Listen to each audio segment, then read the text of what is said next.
Hi everyone.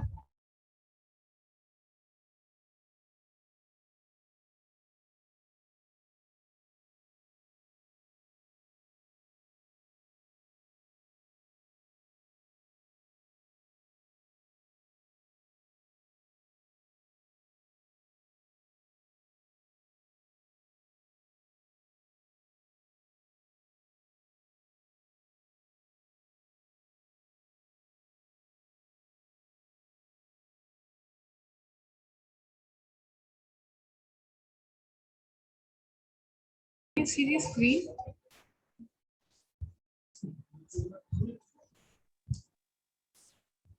Everyone, can you see the screen?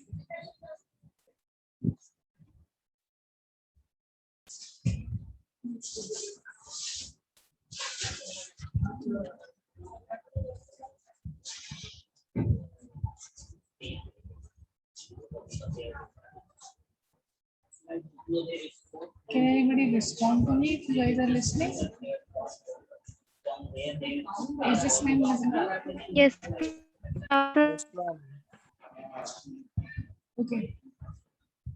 So the way we have started yesterday with how to write an effective report or effective project report or any kind of report you want to make for whatever work we have done. हमें थोड़ी सी information ये भी learn कर लेनी चाहिए कि basically how to write a project report. दो चीज़ें हैं इसमें, एक कोई भी रिपोर्ट है या तो हम उस रिपोर्ट को प्रोजेक्ट रिपोर्ट को लिखने के क्या बेसिक पॉइंट्स हैं, और दूसरा है कि उस प्रोजेक्ट रिपोर्ट को इफेक्टिवली लिखने के क्या पॉइंट्स हैं। तो हमने जो कल पढ़ा था that was more of an effective report. जो हमने जो भी पॉइंट्स कवर किए थे कि हम एक रिपोर्ट को और इफेक्टिवली के दूसरे लोगों के लिए वो हेल्पफुल कैसे हो सकती है एंड ऑल दैट, वो पॉइंट्स हमने डिस्कस किए थे।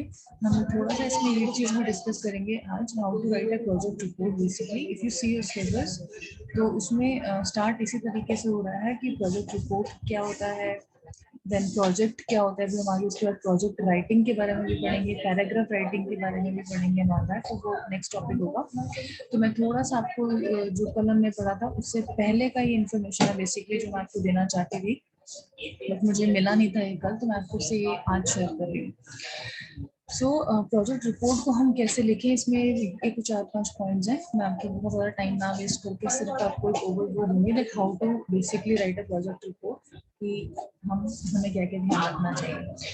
सो whenever there is a project, project means कोई एक डिफाइंड काम है, डिफाइंड टाइमलाइंस में करना है और डिफाइंड टीम में करना है। व्हेन आई से डिफाइंड, इसका मतलब एक सेट ग्रुप ऑफ पीपल हैं जो जो डिफाइंड टीम होगी कि इन लोगों में करना है, ऐसे कोई भी आकर प्रोजेक्ट में काम नहीं करने लग जाएगा।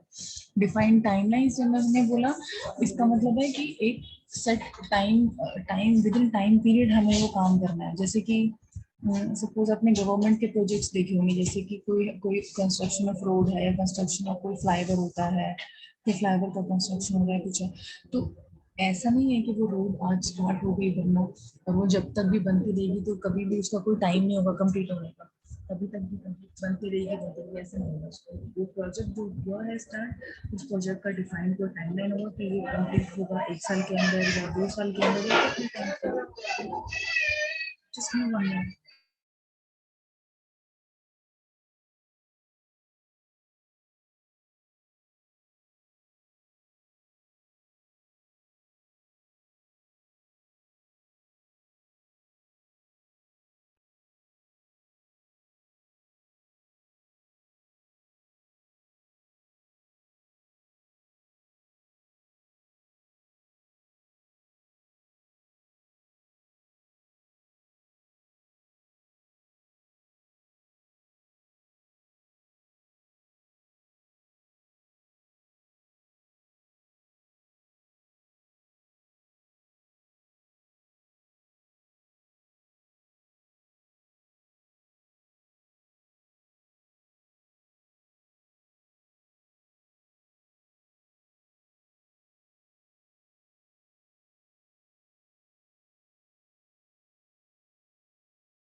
Sorry for the interruption, guys. Sorry.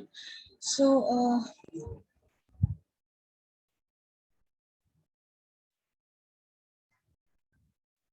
coming back,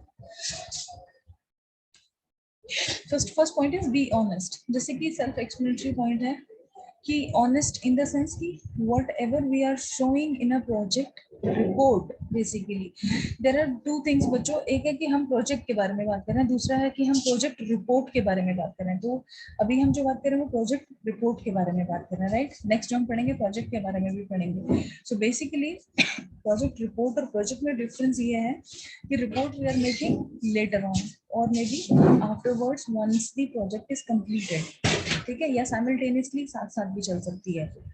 तो रिपोर्ट में हम बोल रहे हैं बी ऑनेस्ट, इसका मतलब है कि वट एवर, जैसे हमने कल इफेक्टिव रिपोर्ट का भी पॉइंट हमने पढ़ा था कि हम फैक्चुअल डेटा अगर देंगे, factual data in the sense whatever figures we are giving that should be correct. तो वो एक पॉइंट आता है किससे कि अगर हम ऑनेस्टी के साथ अगर हम proper reports we are making, so we have to be honest while writing a project report. This is first point basically. Next is give as much information as possible. That means कि एक project report में हम limited चीजें ना दें, like limited information ना दें या लिमिटेड डेटा ना दें। whatever data we have, we should try to disclose everything related to that. मतलब उस रिपोर्ट के अंदर जो हमारे हिसाब से हमारे पास उससे रिलेटेड कुछ भी डेटा है, कुछ भी इंफॉर्मेशन है, we should try to incorporate the entire information in that report, और we should try to put the entire data और entire information whatever possible in that project report basically, ठीक है। राइट क्लियरली का मतलब clear and concise.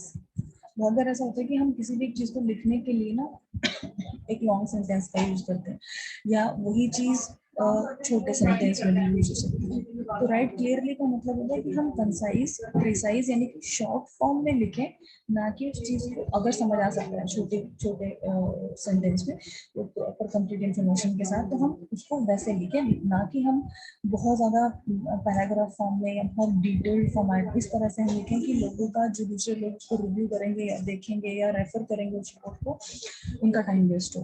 For example एक हम छोटा सा अपने लाइफ में बहुत सारे सेंटेंसेस एवरीडे में यूज करते भी हैं। नॉइज बहुत ज्यादा है। हाँ जी दिव्या, बैकग्राउंड नॉइज आ रही थी बहुत ज्यादा। हाँ वो मैं अनम्यूट कर दिया था अपने आप को, मैंने म्यूट कर दिया उनको, अभी ठीक है। हाँ जी।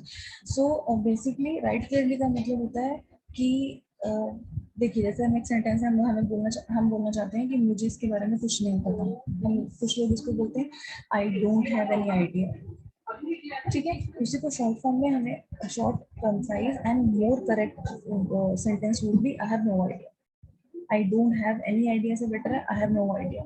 So shorter भी हुआ, complete information भी आएगा। So in that format, in that form basically, and that so following this practice we should be writing project reports also so that it is clear and concise.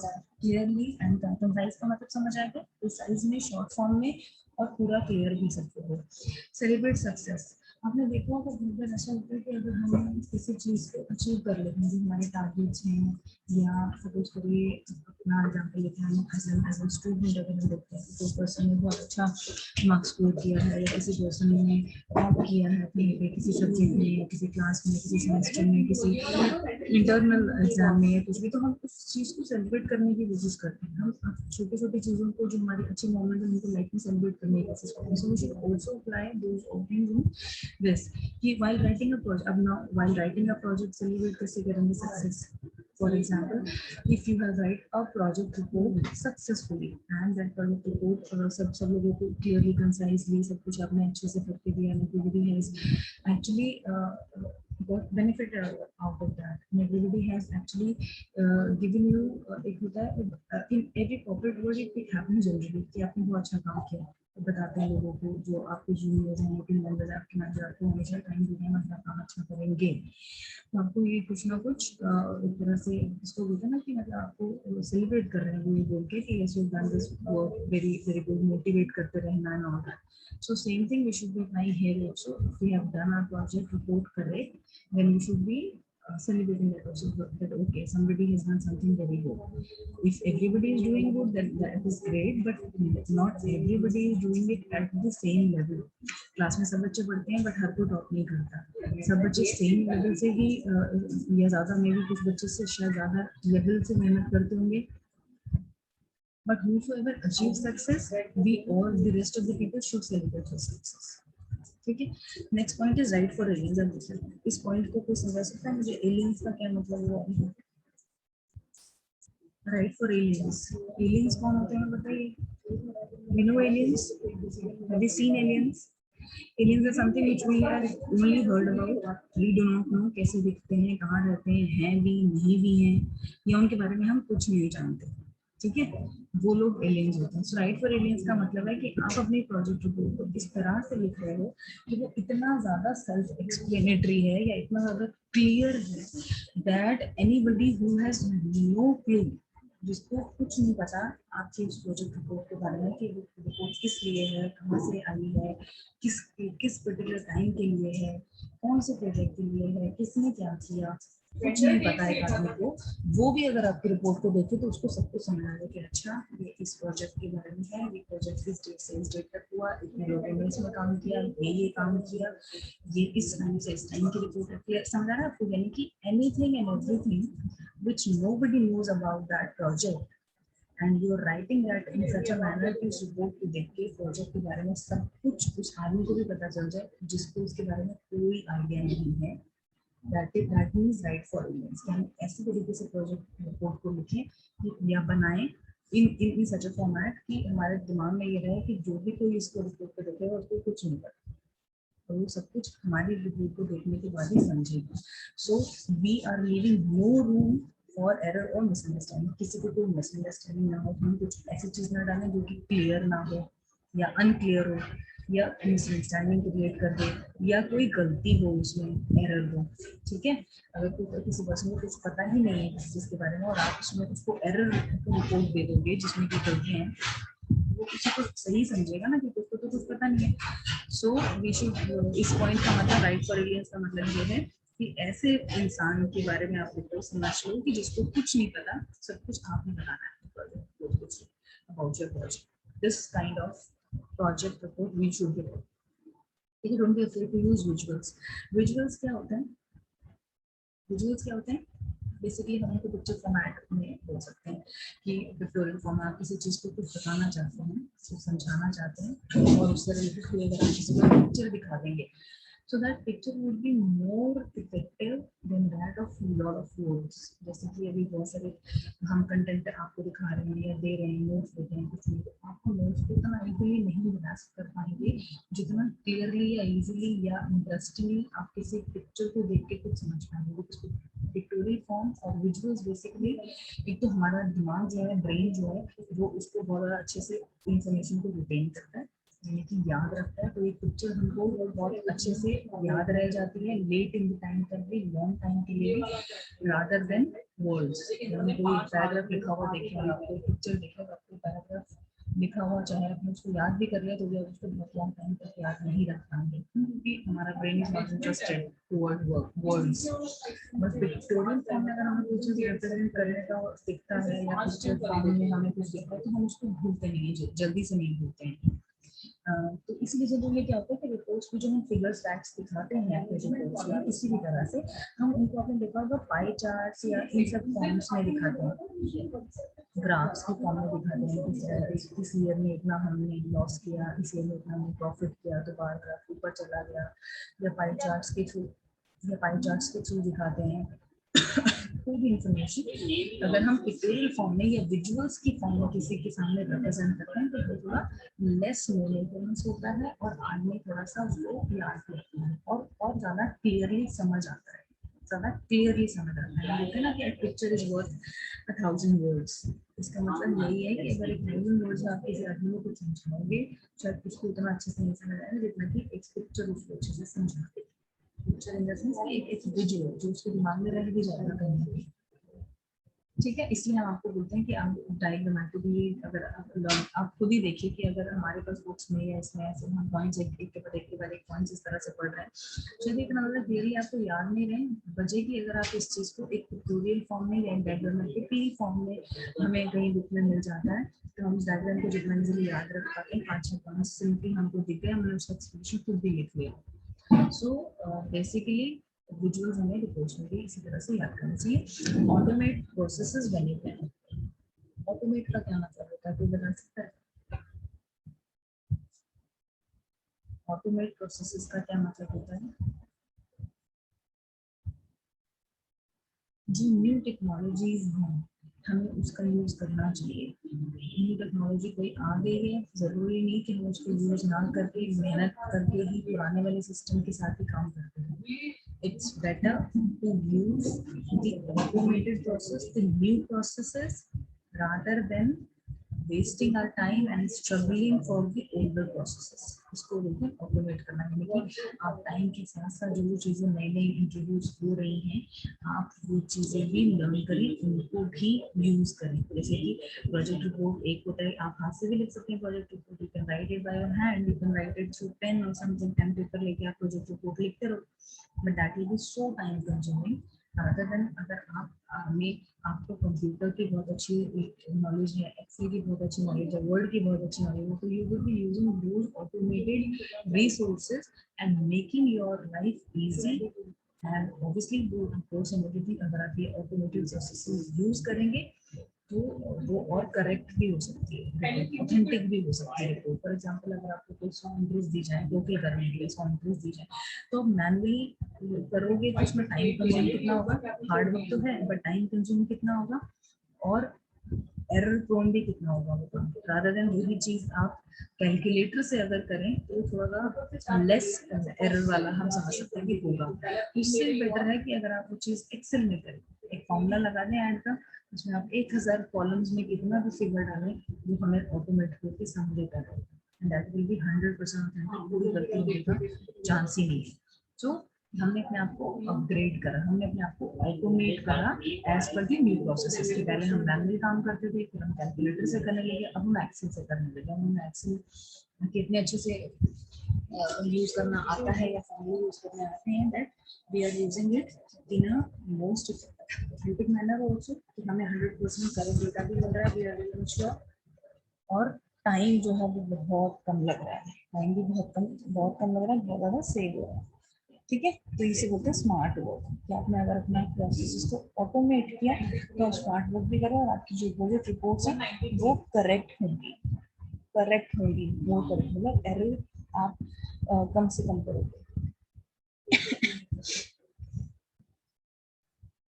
Now एक second, इसमें और कुछ बचा है,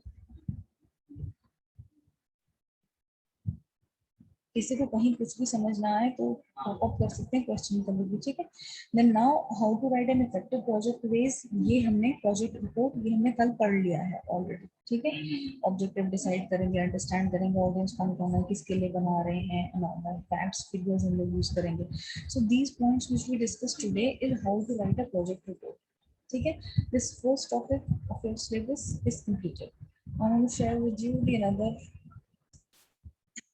another screen। इसमें किसी को कुछ क्वेश्चन है? प्रोजेक्ट क्या होता है, प्रोजेक्ट रिपोर्ट क्या होता है, इफेक्टिव प्रोजेक्ट राइटिंग क्या होता है, क्या किस तरह से हम प्रोजेक्ट रिपोर्ट लिखते हैं, कब लिखते हैं, क्यों लिखते हैं, ये सारे क्वेश्चंस आप अपने आप से किया करो जब भी हम कभी कोई नया टॉपिक पढ़ रहे हैं। हमने टॉपिक कवर कर लिया, आपको उस टॉपिक के बारे में सब कुछ आना चाहिए। क्या होती है प्रोजेक्ट रिपोर्ट, प्रोजेक्ट क्या होता है, क्यों लिखते हैं प्रोजेक्ट रिपोर्ट को, कब लिखते हैं, कौन लिखता है, कैसे लिखता है, ये सब कुछ आपको पता होना चाहिए। जब टॉपिक हमने कवर कर लिया तो क्लियर है सभी को भी। If I would ask somebody कि व्हाट इज प्रोजेक्ट और what is project report, project report कौन बनाता है, किसके लिए बनती है, कौन यूज करता है, और क्या क्या ध्यान रखना चाहिए बनाते वक्त, क्या क्या कंटेंट होना चाहिए, everything is clear to everyone? Give me yes अगर सबको क्लियर है, तो सबको समझ आ गया प्रोजेक्ट रिपोर्ट के बारे में। और अगर किसी को कुछ क्वेश्चन है तो मुझे बताइए।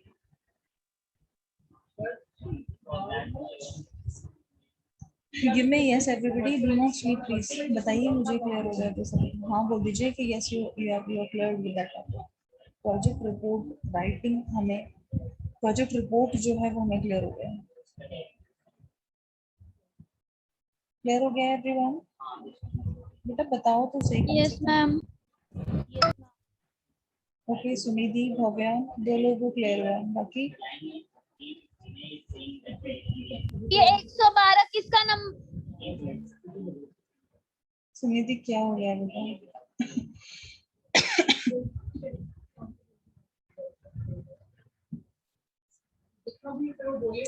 हाँ जी अनुपम पीडीएफ सेंड कर दूंगी बेटा, पीडीएफ वर्ड जो भी है नोट्स तो आपको ग्रुप में मिल ही जाते हैं, वो टॉपिक क्लियर हो जाता है तो यूनिट 1 कंप्लीट होगी तो हम लोग फिर असाइनमेंट भी कर लेंगे। मैं आपको टॉपिक वाइज भेजती रहूंगी, ये टॉपिक मैं आज भेज दूंगी ऑफिस आपको, या इकट्ठे भेज दूंगी 2-3 टॉपिक्स ग्रुप में ही भेजूंगी, ठीक है।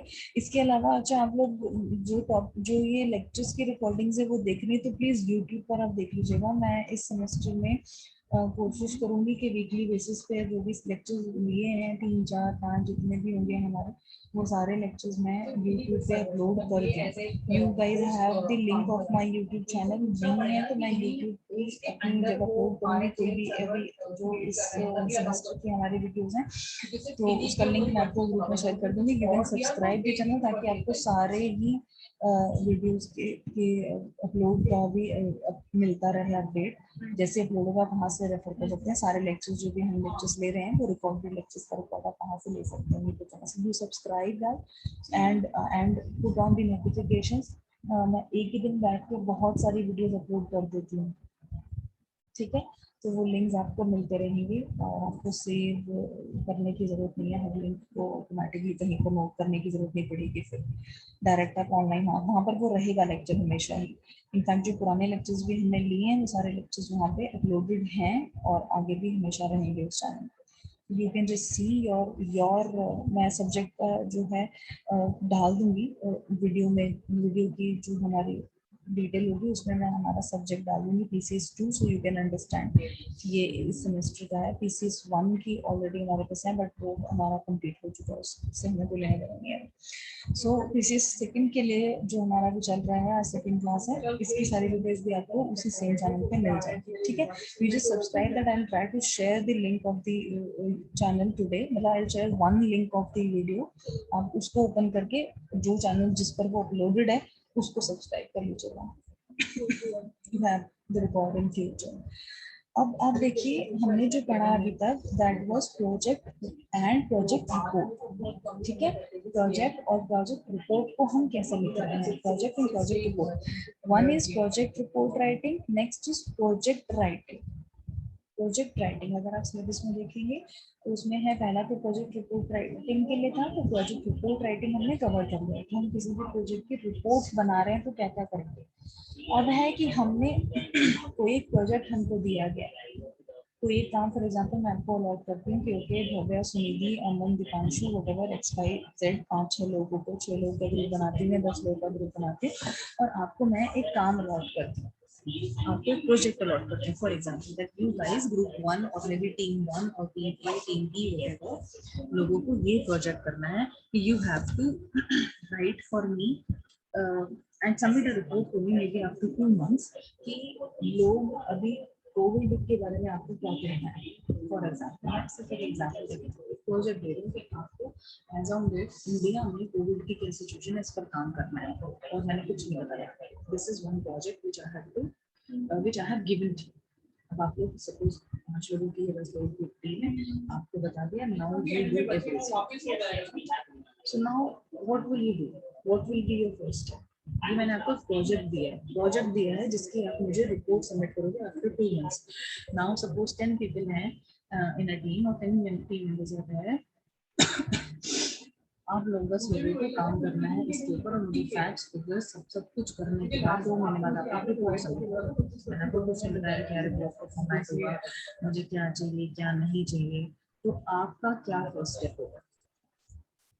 तो अभी आप प्रोजेक्ट रिपोर्ट राइटिंग के ऊपर ध्यान नहीं देंगे, पहला तो हम प्रोजेक्ट जो मिला है उस प्रोजेक्ट के बारे में समझेंगे। प्रोजेक्ट जो दिया वो क्या है ना, हमारी क्या प्रायोरिटीज है।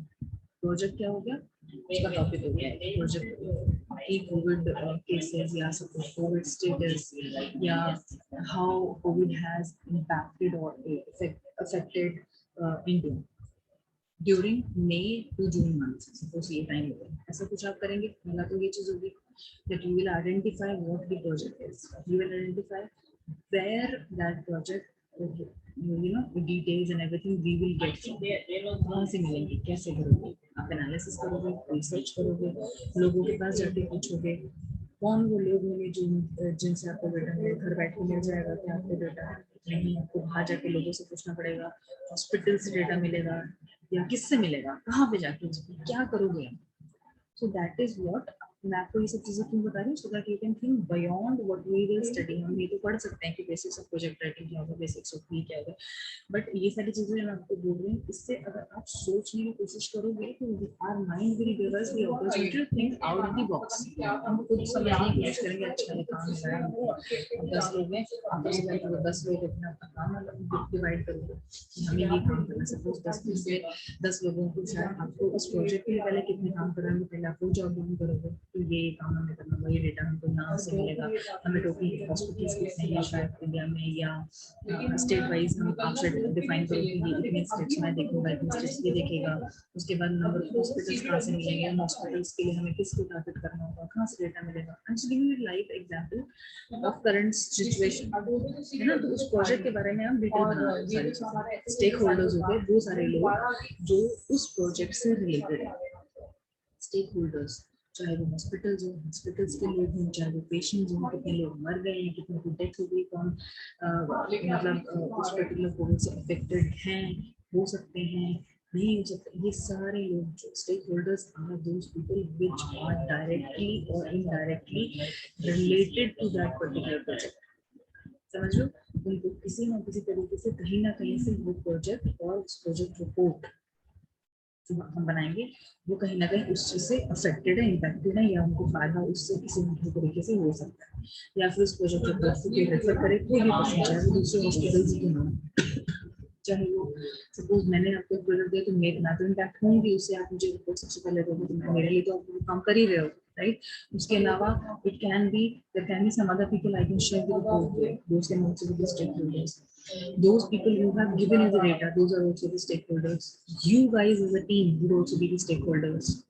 आप समझ रहे कि स्टेक होल्डर्स कौन है, वो सारे लोग जो उस पर्टिकुलर चीज से के आसपास हैं या हो सकते हैं फ्यूचर में, अभी हैं या फ्यूचर में भी हो सकते हैं, उनको उससे फायदा या नुकसान कुछ ना कुछ हो सकता है। नुकसान कैसे होगा, अगर आपने गलत रिपोर्ट्स की, गलत प्रोजेक्ट की प्रायोरिटी सेट करी तो उनको नुकसान होगा, अच्छा करा, करेक्ट करा, फैक्चुअल करा, सब कुछ तो बेनिफिट होगा, ठीक है। मतलब इफेक्ट होंगे वो किसी ना किसी तरह से, स्टेक होल्डर वो भी इफेक्टिव, और वो लोग जिनका उस प्रोजेक्ट से कोई लेना देना नहीं, वो उसके स्टेक होल्डर्स नहीं है, दूर दूर पर जिनका किसी से कोई नाता ही नहीं, ठीक है। तो अब हम प्रोजेक्ट राइटिंग पढ़ रहे हैं, प्रोजेक्ट रिपोर्ट राइटिंग नहीं पढ़ रहे हैं।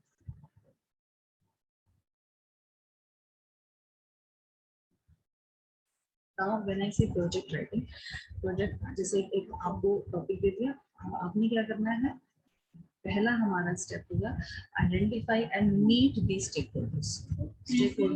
Stakeholders anyone who is affected by the results of your project. आपने प्रोजेक्ट प्लान अभी आप बना रहे हो, प्रोजेक्ट राइटिंग का प्रोजेक्ट प्लान बना रहे हो, इस प्रोजेक्ट प्लान के बाद आप जब भी कंप्लीट कर लोगे अपना प्लान को, एग्जीक्यूट कर लोगे, इंप्लीमेंट कर लोगे, उसके बाद एक रिपोर्ट तैयार करना होगा, और उस रिपोर्ट से जो जो भी पर्सन अफेक्ट होगा, पॉजिटिव नेगेटिव, चाहे किसी को सही अच्छा फायदा हो या नुकसान हो, ये सारे अपना प्रोजेक्ट रिपोर्ट या प्रोजेक्ट प्लान सॉरी बनाते हुए भी, बनाते टाइम भी स्टेक होल्डर्स को कंसर्न करोगे, कंसल्ट करोगे, मिलोगे, उनके आइडियाज भी ले सकते हो। जैसे कि हम कोई प्रोजेक्ट, हम तो प्रोडक्ट सपोज नया बनाना चाहते हैं, वी आर इनटू बिजनेस, हम कुछ सोशल प्रोडक्ट नया बनाएंगे, तो उस प्रोडक्ट को कौन खरीदेगा, हम किसके लिए बना रहे हैं, कस्टमर्स भी बहुत इंपॉर्टेंट स्टेक होल्डर, उनको बेचेगा, उस प्रोडक्ट को बेचेगा कौन, ठीक है, सेलर्स, प्रोड्यूसर तो हम हो गए, प्रोड्यूसर उसके अलावा जो हमारे इसके अलावा मार्केट में जो हमारे कंपटीशन प्रोड्यूसर्स होंगे वो भी हमारे स्टेक होल्डर्स हो सकते हैं। हर चीज जो हर वो लोग जो इंटरेक्टेड या अफेक्टेड होंगे हमारे किसी भी प्लान से वो स्टेक होल्डर। तो हमें सबसे पहला काम प्रोजेक्ट राइटिंग में ये करना है कि हम स्टेक होल्डर्स को पहले तो आइडेंटिफाई करना कौन कौन है, कौन कौन कस्टमर है, कंपटीशन है, कौन लोग हैं, आइडेंटिफाई करेंगे और उनसे हम कोशिश करेंगे पहले ही। अभी साउंड आ रहा है हमको, आपको बेटा क्लियर आ रहा है? अभी क्लियर आ रहा है?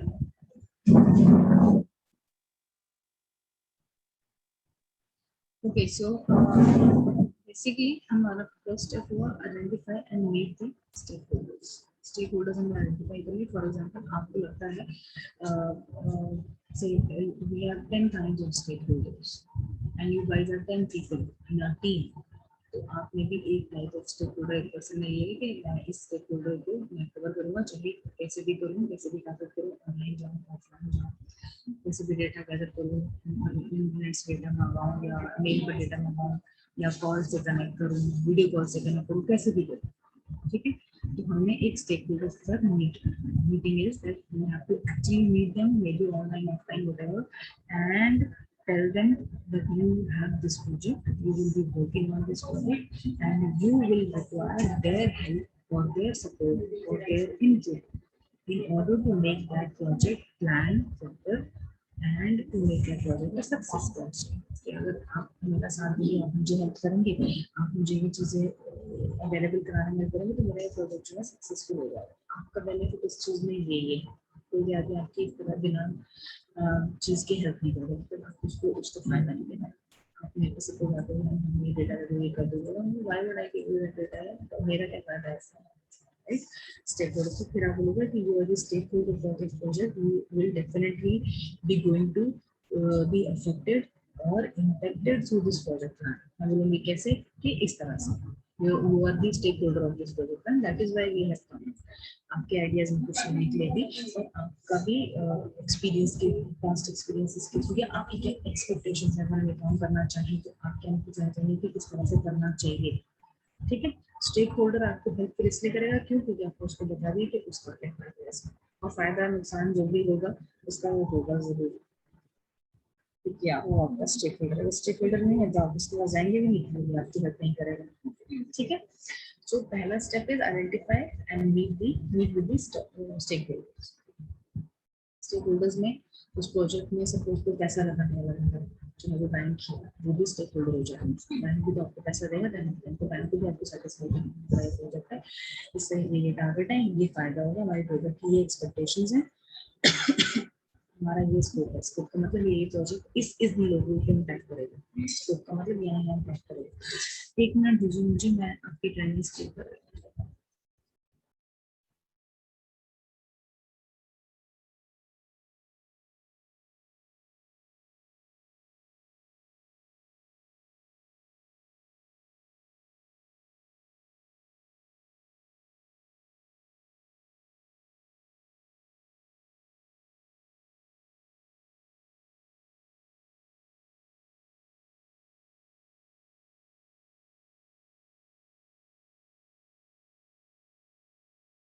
अटेंडेंस में मैं डेली बेसिस पे ग्रुप पे भेजना स्टार्ट कर दूँगी, तो आपको चेक कर लीजिएगा कि अटेंडेंस जिसका नेम भी आपको अटेंडेंस में अपना नाम लिखेंगे तो डेली बेसिस पे लिखा देंगे तो मैं अपडेट कर दूँगी, ठीक है। मैं later end towards end of the semester में सुनूंगी कि मेरी every day I will schedule attendance, so same day you can tell me और maybe next day you can सकते हैं, ठीक है। नेक्स्ट स्टेप वुड बी, पहला तो है कि मैं अपने स्टेक होल्डर्स को आइडेंटिफाई कर लूँ, कौन कौन से लोग जो इम्पैक्ट करेंगे, कहाँ से हमें इनपुट्स मिल सकते हैं, हेल्प मिल सकती है लोगों को। उसके बाद अब हम सेट करेंगे और सेट करेंगे क्या अपना गोल, हम काम क्या कर रहे हैं। जैसे कि सपोज एक प्रोजेक्ट है to build a flyover, to build a road, जैसे मैंने आपको बोला कि रिपोर्ट आपको सबमिट करनी है तो कोविड इम्पैक्ट, ठीक है। हाउ डिड कोविड इम्पैक्ट या इम्पैक्ट आवर कंट्री। तो ये बेसिकली हमने अपना गोल सेट कर लिया कि हमें ये डेटा देना या ये फिगर देना, या अल्टीमेटली जब हमारा प्रोजेक्ट कंप्लीट हो जाएगा तो हमें ये मिलेगा। क्या मिलेगा इज आवर गोल, समझ लो। गोल क्या होता है, कि हमें कोई भी प्रोजेक्ट जो हम जिसके ऊपर काम करने वाले हैं उसका जो एंड रिजल्ट होगा वो हमारा गोल होगा। एंड रिजल्ट कुछ लोग देखो मेरा गोल है मैं MBA करना चाहता हूँ, मेरा गोल है मैं कंपनी का CEO बनना चाहता हूँ। तो जब आप CEO बन जाओगे वो एंड रिजल्ट हुआ। तो जब आप MBA हो जाओगे वो आपको उस प्रोजेक्ट का एंड रिजल्ट होगा, तो आपका गोल हो गया। ठीक है, गोल समझ आया क्या कि हम किस काम के लिए काम कर रहे हैं, किस पर्टिकुलर चीज को अचीव करने के लिए, एंड रिजल्ट को अचीव करने के लिए हम सारा प्रोसेस कर रहे हैं फॉलो, या इतनी सारी एक्सरसाइज कर रहे हैं। क्या एक्सरसाइज कि हम एडमिशन अगर हमें MBA करना है तो हम अपना BBA बहुत अच्छे से करेंगे, मे बी हमें फिर एंट्रेंस की तैयारी करनी होगी, हम अपना लॉजिकल रीजनिंग हमें अपना एप्टीट्यूड से स्ट्रॉन्ग करना होगा, हमें एंट्रेंस एग्जाम्स के फॉर्म्स फिल करने होंगे, एंट्रेंस एग्जाम्स में क्लियर करना होगा, क्लियर करना होगा, रैंक अच्छी लानी होगी। ये सारा काम आप कर रहे हो। तो ये सारी चीजें किसके लिए कर रहे हो? एक गोल जो आपने सेट किया कि मुझे MBA करना है, समझ रहे हो आप?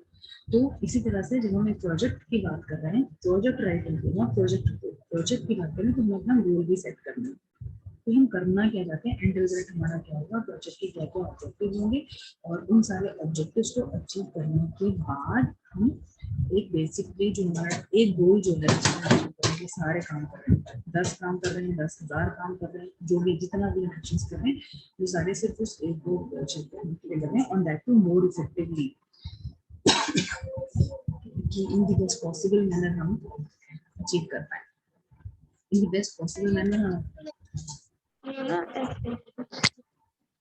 हाँ जी, कौन बोल रहा है? हम क्या बोल रहे थे?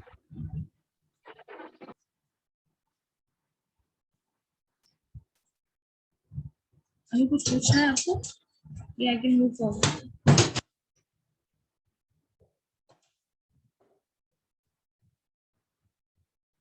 No, ma'am. Next is define deliverables. So deliverables क्या होता है? What is deliverables? Deliverables basically जैसे कि सपोज आप कुछ ऑर्डर करते हैं तो आपको जो आपने ऑर्डर किया वो चीज आपको मिल गई ना, वो चीज आपको डिलीवर हो गई, that is deliverable of your order. So in the same fashion जब हम कोई प्रोजेक्ट कर रहे हैं, प्रोजेक्ट के बारे में प्रोजेक्ट राइट कर रहे हैं, प्रोजेक्ट राइटिंग कर रहे हैं, तो हम अपना डिलीवरेबल्स भी डिफाइन कर रहे हैं कि ये चीजें हमें ABC डिलीवर होंगी till this project. Yeah, once this project is completely written and we will start implementing it, or towards the end of the implementation or completion of this project, ये सारे deliverables होंगे। ठीक है, deliverables का मतलब एक तरह से ये भी कि हमें ये काम इस डेट तक कर लेना है, ये काम इस डेट तक कर लेना। फॉर एग्जाम्पल जैसे हमारा फर्स्ट पॉइंट था कि हमने अपने दोस्त ये हमने अपना स्टेक होल्डर सेट कर लिया, तो हर कोई अपना डिलीवरेबल यानी कि सपोज 10 मेंबर है, 10 के 10 मेंबर अपने अपने काम डिफाइन कर लिया, मैं ये करूँगा, मैं ये करूँगा, मैं ये करूँगा, मैं ये डिलीवर करूँगा, दैट इज डिलीवरेबल्स। और इस टाइम तक कर दूंगा, यानी कि ये काम 10 दिन में कर दूंगा, ये काम 2 दिन में कर दूंगा। क्लियर है? This is voltage. ये 2-4 पॉइंट्स और हैं जो इसमें इस टॉपिक में हम कल कवर करेंगे। 2-3 पॉइंट जो कवर कर चुके हैं, इसमें कुछ क्वेश्चन है तो अगले पूछ सकते हैं, कल ये पूछ सकते हैं। So this is all for today, will meet tomorrow.